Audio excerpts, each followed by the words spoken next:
Welcome to the Be Ready Utah PrepCast. I'm Wade Mathews, the Be Ready Utah manager at the Division of Emergency Management.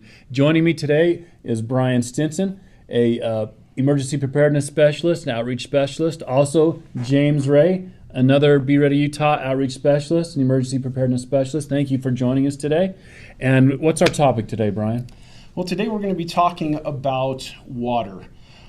Why is water so important for emergency preparedness? We're going to be talking, in other segments, we'll be talking about water storage and water treatment as well. But this one, we're going to be talking specifically about why is water so important for emergency preparedness. So this PrepCast is going to be 3 parts. So Yes. We're going to do the first part, the importance of water storage, which is we can't live without water, right? We have to have water stored.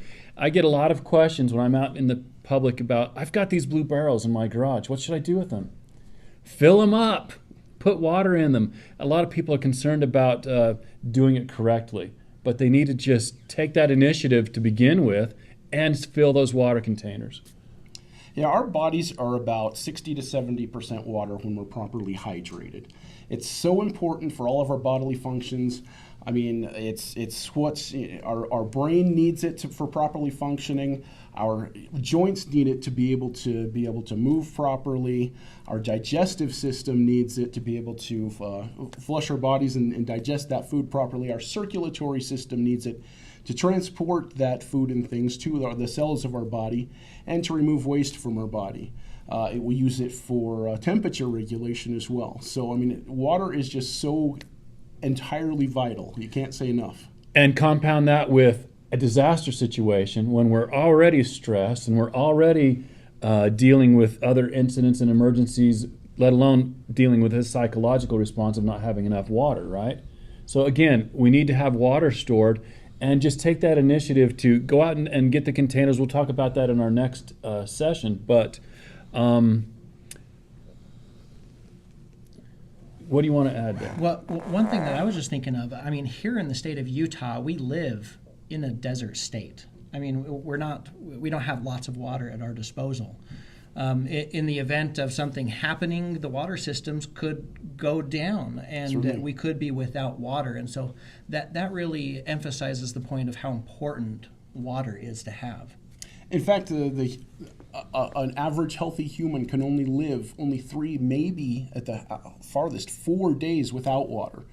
Without it, really, you're going to die. So how much water should we have stored for emergencies and disasters? The storage rule basically is 1 gallon per person per day. So that's for drinking, cooking your food, sanitation, washing hands. And that's not very much water when you think about how much water we use on a regular basis. So what I do with that rule is I add up all the gallons of water in my household that I've got stored in the barrels and the water heater and everywhere, potable water, safe to drink, divide that total number of gallons by the number of people in my family, and that tells me approximately how long I can expect my water supply to last me in a disaster situation if I don't have another source someplace else. And 1 gallon of water per person per day is a good rule of thumb. And that's a bare bones minimum amount of water to store. And a bare bones minimum amount is 2 weeks. So 2 weeks for one person, 14 gallons per person. That's not a horribly difficult amount of water to store. It sounds like a lot, but I mean, you get a few of these water bottles here. You've got about 8 to 10 of those per person per day. You get gallon containers, not this one. You wouldn't want to use a milk gallon. But it's pretty easy to store 14 gallons per person per day. But it really comes down to you want to store as much water as you have space for and as you have budget for. Because, again, water is one of those things that's hard to come by if you don't have it around. Exactly. Now, a question, why do we say up to 2 weeks minimum? Well, I guess that's just any time there is an emergency, you don't know how long that emergency will last. It could be a few hours that you're without water. It could be a few days. It could be a few weeks.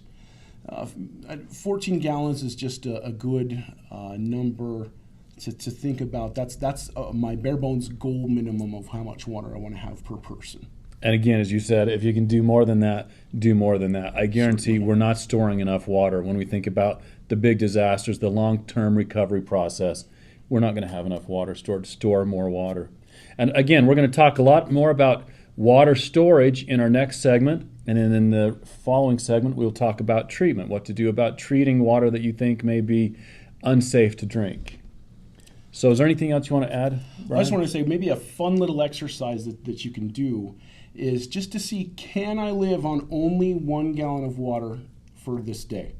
Choose a day, have everybody set aside that 1 gallon of water.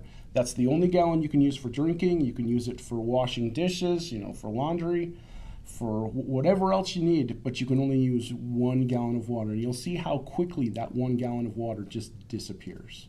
Yeah, if you do any camping at all, you realize you go through it very quickly, quicker than you expect. Certainly. So that's a good test, good suggestion. All right, thank you both for being here and talking to us about this. Again, this is first of a 3-part series on water preparedness. And our next segment, again, we'll be talking about water storage, containers, where to store that type of thing, right? Yep. So be sure and watch for that on our YouTube channel, Be Ready Utah. You can see these links on our website, BeReadyUtah.gov, and we promote these on our social media accounts on Twitter and Facebook. Hashtag BRU PrepCast. And if you have any questions about preparedness, send them to us via social media. You can contact us on our website. Let us know what questions you might have that we can answer for you on our Be Ready Utah PrepCast. Thanks for joining us today. Watch for more of these and have a good day.